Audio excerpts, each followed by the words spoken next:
Hello everyone, welcome back to my channel Puja's lifestyle. I hope তোমরা সবাই খুব ভালো আছো, আমিও বেশ আছি। তো আজকে ব্লগটা তো শুরু করলাম আমার ঠাকুর ঘর থেকে, বিকজ আজকে হচ্ছে লোকনাথ পুজো। সেই কারণেই কিন্তু সকাল সকাল স্নান করে আগে ঘরের ঠাকুরকে পুজো দিয়ে দিলাম, কারণ জানোই তো আজকে আমি দিদি বাড়ি যাচ্ছি। আর কালকে তো গাছে আম পাড়া হয়েছিল, সেই গাছের আম দিয়েই কিন্তু আজকে আমার লোকনাথ বলো গোপুসোনা সবাইকে দেওয়া হয়েছে, যেহেতু আজকে লোকনাথ পুজো। সেই কারণেই স্পেশালি আম দিয়ে পুজো দিলাম। তো যাই হোক, চলো দিদিবাড়িতে যাবো বললাম, তো কাজবাজ সারা হয়ে গেছে, ব্রেকফাস্টও করে চলে এসেছি। মাম্মামকে ব্রেকফাস্ট করানো প্লাস হচ্ছে স্নান করানো হয়ে গেছে। তো এখন আমরা রেডি হব, আমিও হব, ওকেও করাবো, তো ওকে নিয়ে এসেছি। তো চলো আজকের ব্লগটা এখন থেকে শুরু করলাম, দেখে দেখো, আশা করছি তোমাদের সবার খুব ভালো লাগবে। তো রেডি হয়ে নি, দিদিবাড়ি যাওয়ার জন্য রেডি হব। তো রেডি হয়ে আবার ব্লগে ফিরছি। তো দেখো বন্ধুরা, ফাইনালি আমি আর মাম্মাম কিন্তু রেডি হয়ে নিয়েছি। কিন্তু দেখো বাইরে কী জোরে বৃষ্টি নেমেছে, এদিকে রৌদ্র আছে, এদিকে বৃষ্টি, জানি না কখন বেরোবো। বৃষ্টিটা না থামলে তো বেরোতে পারবো না। তো এই হচ্ছে আজকে আমার আর মাম্মামের লুক। কেমন লাগছে আমার দুজনকে অবশ্যই কমেন্টে জানিও। তো চলো, যখন বেরোবো তখন তো অবশ্যই তোমাদের সাথে শেয়ার করব।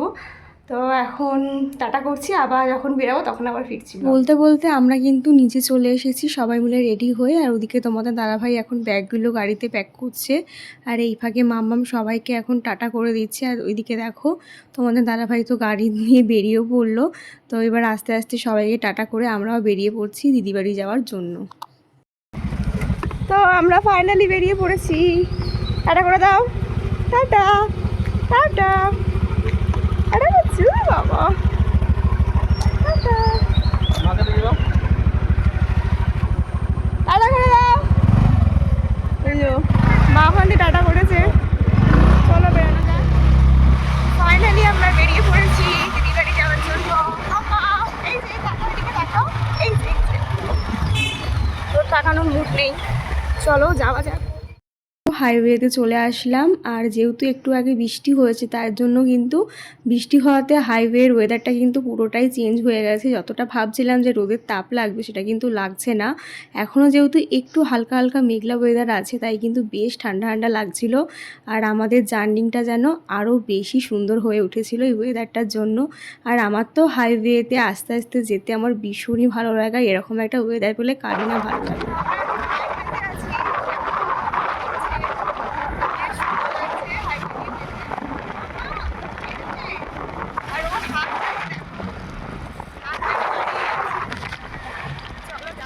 যেহেতু বাইরে প্রচণ্ড পরিমাণে হাওয়া দিচ্ছিল, তাই দেখতেই পেলে ভয়েসটা কীরকম আসছিল, যার জন্য আমি পুরোটা কিন্তু মিউট করে দিচ্ছি। তো চলো আমাদের সাথে তোমাদেরকেও হাইওয়েতে আমার দিদি বাড়িতে নিয়ে যাওয়া যাক। দেখো বাইরের ভিউটা কতটাই না সুন্দর লাগছে, আমার তো বেশ ভালো লাগছে। তো চলো আমার সাথে তোমরাও জার্নিটা এনজয় করো।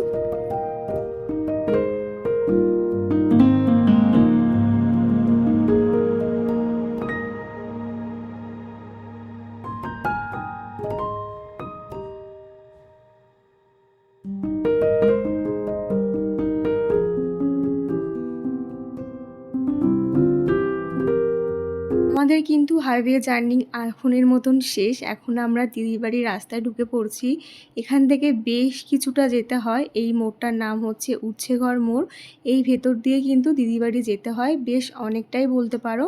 তো এখান দিয়ে অনেকটা পথ যাওয়ার পর কিন্তু আমরা দিদির বাড়ির কাছে প্রায় চলে এসেছি। প্রায় দিদির বাড়ির মোড়টায় চলে এসেছি, যেখান থেকে টার্ন নিলেই দিদির বাড়ি। আর পুরো রাস্তাটা ভিডিও দিলাম না, কারণ পুরোটা দিলে কিন্তু তোমরা বোর ফিল করতে। তো দেখো বলতে বলতে দিদির বাড়ির গলিতে চলে আসলাম। আর আমাদের জন্য কিন্তু ওরা অনেকক্ষণ ধরে ওয়েট করছিল, অনেকবার কল করেছে। তারপরে ফাইনালি আমরা কিন্তু চলে আসলাম দিদির বাড়ি। তো দেখো দিদির বাড়ির গলিতে ঢুকে পড়লাম, যে ওই দেখো দিদির ব্যালকনি দেখা যাচ্ছে, কত গাছ। তো দেখে আশা করছি বুঝতেই পারছো যে আমরা দিদির বাড়ি চলে এসেছি। তো চলো ভেতরে যাওয়া যাক, গিয়ে দেখা যাক আমাদের জন্য কে কে ওয়েট করছে।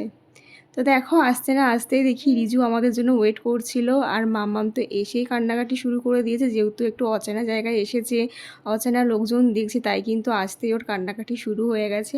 তো চলো ভেতরে গিয়ে সবার সাথে আলাপ করি তোমাদের সাথে। ফাইনালি দিদি বাড়ি চলে এসেছি, কিন্তু এসে এত কান্নাকাটি জুড়ে দিয়েছে তার ভাইজি, যে আর কাউকে দেখানো হয়নি। দেখে নাও দিদি এখন রান্না করতে ব্যস্ত। তা আমরা এখন চেঞ্জ করব।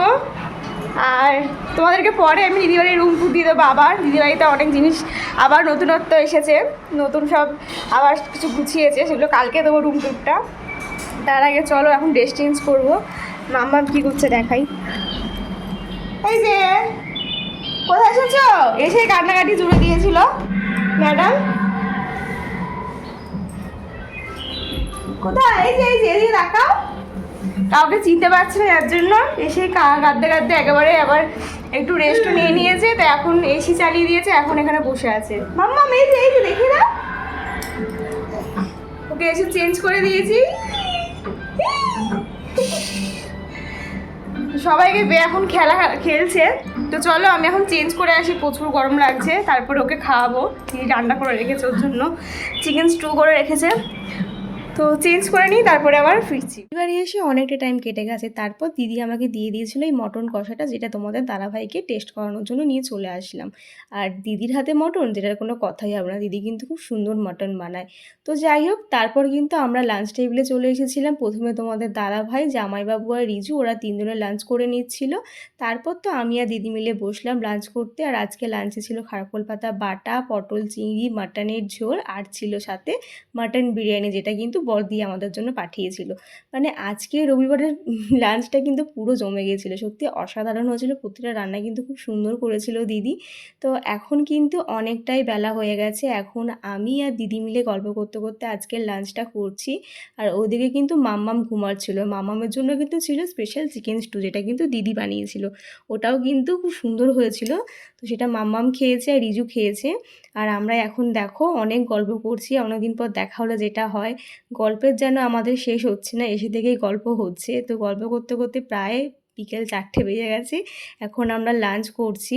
তো দেখো জামাইবাবু আমাকে দেখাচ্ছিল। তো জামাইবাবুদের বাড়িতে দুখানা নিউ জিনিস এসেছে, মানে হয়েছে, সেগুলো তোমাদের সাথে আমি কালকে শেয়ার করব, কালকের ব্লগে কি এসেছে। তো তারপর দেখো অনেকটা টাইম কেটে গেছে। আমরা দুপুরবেলা এক ঘুম দিলাম সবাই মিলে। তারপর কিন্তু এখন বিকেল হয়ে গেছে। আর এখন তোমাদের দাদাভাইয়ের বাড়ি চলে যাওয়ার পালা। তার আগে দেখো মাম্মামকে যেন সে পুরো চোখে হারাচ্ছে। মানে বাবার মেয়ের বন্ডিংটা কিন্তু এরকমই হয়ে থাকে।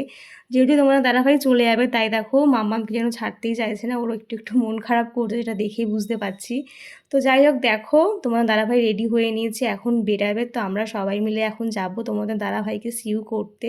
আর সে যেন মেয়েকে ছাড়তেই চাইছে না, দেখে মনে হচ্ছে তার কতটাই না মন খারাপ হচ্ছে। টাটা করে দাও, টাটা করে দাও। তো তোমাদের দাদাভাই এখন চলে যাচ্ছে।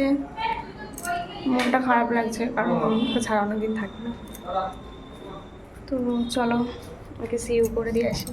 এখন কিন্তু তোমাদের দাদাভাই বেরিয়ে যাচ্ছে। আর তোমাদের দাদাভাইকে সিউ করার জন্য আমরা সবাই যাচ্ছি। এখানে মাম্মাম, দিদি, রিজু, জামাইবাবু সবাই মিলে চলে আসলাম নিচে। তো তোমাদের দাদাভাই এখন গাড়িটা বার করছে। আর এই ফাঁকে কিন্তু আমরা সবাই মিলে চলে এসেছি ওকে সিউ করার জন্য। যেহেতু অনেকটা সন্ধে হয়ে গেছে, তাই কিন্তু খুব টেনশন হচ্ছিলো, যেহেতু হাইওয়ে দিয়ে যাবে। তাই ওকে বললাম যে তুমি গাড়িটা কিন্তু আস্তে চালিয়ে যাবে, আস্তে ড্রাইভ করে যাবে। যতই হোক হাইওয়ে দিয়ে যাবে, তো আমার খুব টেনশন হয়। তো যাই হোক, দেখো এখনও বেরিয়ে যাচ্ছে। আর মামামের মুখটা দেখো, ও কিন্তু দেখে বুঝতে পারছে যে ওর পাপা চলে যাচ্ছে। এতক্ষণ কিন্তু ভীষণ হ্যাপি ছিল। যেই ওর পাপা গাড়িতে উঠেছে, তারপর থেকে কিন্তু মুখটা দেখো কীরকম হয়ে গেছে। মানে ওর মুখটা দেখেই বোঝা যাচ্ছে যে ও মানে বুঝতে পারছে যে ওর পাপা চলে যাচ্ছে। তো ওর একটু একটু মন খারাপ করছিল। সাথে ওর পাপার তো ভীষণভাবে। কোনোদিন কিন্তু আমাকে দিতে এসে তোমাদের দাদাভাই কিন্তু এতক্ষণ দিদি বাড়িতে স্টে করেনি। আর আজকে যেহেতু মেয়ে ছিল বলে কিন্তু অনেকক্ষণ স্টে করেছিল। তো যাই হোক, তারপরে দেখো, তারপরে দিদি আমাদের সন্ধেবেলায় দিয়ে দিয়েছিলো এই দইটা, যেটা কিন্তু আমরা সবাই মিলে এখন খাচ্ছিলাম। আর এখানে অনেক আড্ডা মারছিলাম। তারপর আজ যেহেতু ছিল 19শে জ্যৈষ্ঠ, দেখো লোকনাথ বাবার পুজো হয়েছে বলে কত প্রসাদ দিয়েছে দিদিদের পাশের বাড়ি থেকে। তো সেটাই আমরা সবাই মিলে খাচ্ছিলাম। আর সাথে কিন্তু এখানে সবাই মিলে জমিয়ে গল্প করলাম। আর অনেকদিন পর সবাই এক জায়গায় হলে তো একটু গল্প আড্ডা এগুলো হয়েই থাকে। তো দেখো আমাদের দেখার জন্য কিন্তু আরও অনেক গেস্ট চলে এসেছে।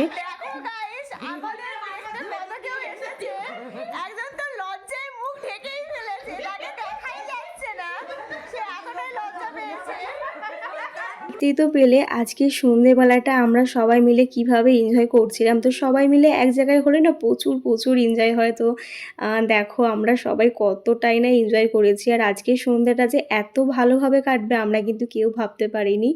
তো এইগুলো হচ্ছে দিদির সব বান্ধবীরা, সাথে আমারও বান্ধবী হয়ে গেছে সবাই।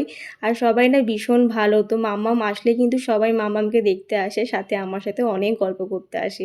তো আজকের সন্ধ্যেবেলাটা কিন্তু এইভাবেই আমাদের কাটলো। খুব ভালো একটা সন্ধ্যেবেলা কাটালাম সবাই মিলে।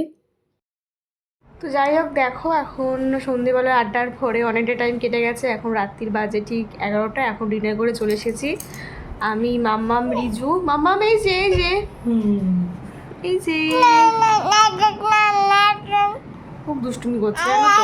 তোমরা এখন ঘুম পাড়বো, সাথে আমরাও ঘুমাবো। এই যে রিজু, রিজু বাই করে দাও, গুড নাইট বলে দাও, গুড নাইট বলো। Good night. তো আমরা এখন ঘুমাবো। চলো আজকের ব্লগটাও এখানেই শেষ করছি, ওকে ঘুম পাড়াবো, খুব দুষ্টুমি করছে। আর চলো আজকের মতন টাটা, দেখা হচ্ছে নেক্সট ব্লগে। আর যারা এখনও চ্যানেলটা সাবস্ক্রাইব করি প্লিজ সাবস্ক্রাইব করে দিও নেক্সট ব্লগগুলো দেখার জন্য। তো চলো টাটা, বাবাই, দেখা হচ্ছে নেক্সট ব্লগে, অ্যান্ড গুড নাইট।